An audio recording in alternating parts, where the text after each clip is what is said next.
पुणे शहर पुन्हा एकदा हादरले। शहरातील कोंढवा भागात एका उच्चभ्रू सोसायटीमध्ये राहणाऱ्या 25 वर्षीय महिलेवरती एका अज्ञातानं बलात्कार केला। धक्कादायक गोष्ट म्हणजे आरोपीनं महिलेच्या मोबाईलमध्ये स्वतःचा सेल्फी काढून मी पुन्हा येईल असा मेसेज केलाय।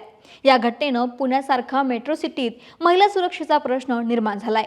एकंदरीत हे प्रकरण काय आहे पाहूयात या व्हिडिओच्या माध्यमातून। नमस्कार, मी अक्षता आणि तुम्ही पाहताय सकाळ। कोंढवा परिसरात उच्चभ्रू समजल्या जाणाऱ्या गार्डेड सोसायटीमध्ये राहणारी 25 वर्षीय महिला। ही महिला आपल्या भावासोबत राहत होती, पण भाऊ काही कारणासाठी गावी गेला होता। अशात रात्री 7:30 वाजताच्या सुमारास ती घरात एकटीच होती। त्यावेळी एका व्यक्तीनं तिच्या फ्लॅटची बेल वाजवली। महिलेनं आतील दार उघडलं, पण सेफ्टी दार उघडलं नाही। आरोपीनं आपण कुरिअर बॉय असून तुमचं कुरिअर आल्याचं सांगितलं, पण महिलेनं आपलं कुठलंही कुरिअर नसल्याचं सांगितलं। पण आरोपीनं सही करावी लागेल असं सांगत सेफ्टी दार उघडण्यास भाग पाडलं। त्यानंतर माझ्याकडे पेन नाही, पेन द्या असंही म्हटला। महिलेनं सेफ्टी दार उघडताच हा नराधम घरात घुसला आणि महिलेच्या तोंडावरती केमिकल स्प्रे मारला।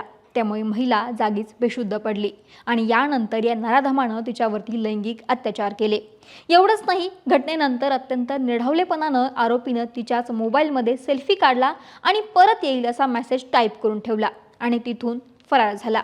अशा पद्धतीनं घडलेल्या घटनेमुळे परिसरात एकच खळबळ उडाली आहे। ही घटना पूर्व परिसरातील उच्चभ्रू आणि सुरक्षित मानल्या जाणाऱ्या सोसायटीमध्ये घडल्यानं महिलांच्या सुरक्षेबाबत पुन्हा एकदा प्रश्न निर्माण झालाय।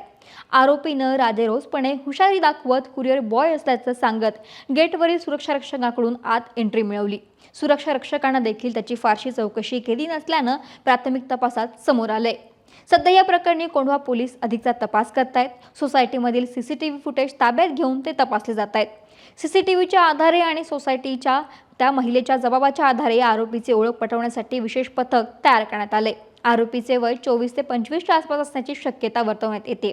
एवढंच नाही, आरोपीनं बेशुद्ध करण्यासाठी कोणता स्प्रे वापरला याचा देखील तपास सुरू आहे। आरोपीनं आधीपासूनच महिलेची रेकी केली होती का या अनुषंगाने देखील तपास सुरू आहे। त्यामुळे या प्रकरणामध्ये कोणते अपडेट्स येत आहेत हे आम्ही तुमच्यापर्यंत पोहोचवूच, परंतु या घटनेनं म्हणजेच पुण्यासारख्या मेट्रो सिटीतील उच्चभ्रू सोसायटीमध्ये घडलेल्या या घटनेनं महिला सुरक्षेचा प्रश्न पुन्हा एकदा ऐरणीवर आलाय।